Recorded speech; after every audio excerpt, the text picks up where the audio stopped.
आप देख रहे हैं point Bhojpuri channel. Point Bhojpuri channel में आप लोगों का फिर से एक बार स्वागत है।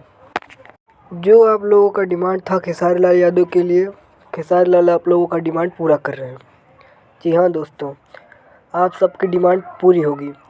और आप लोगों का जो डिमांड था कि बसंत पंचमी से पहले 1-2 सॉन्ग आना चाहिए होली का, तो आप लोगों को बता दिया जाए कि खेसारी लाल यादव का पहला गाना 21 या 22 तारीख को रिलीज किया जाएगा।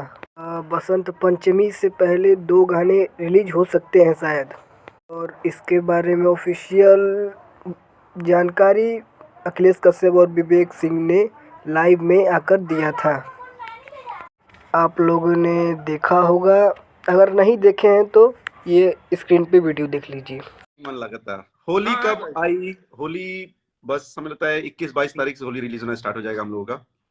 सो आप लोगों ने देख ही लिया कि विवेक सिंह ने ऑफिशियल जानकारी दे दी है। तो वीडियो में इतना ही अपडेट था। अपडेट कैसा लगा कमेंट बॉक्स में बताइएगा। तब तक के लिए जय हिंद, जय भोजपुरी।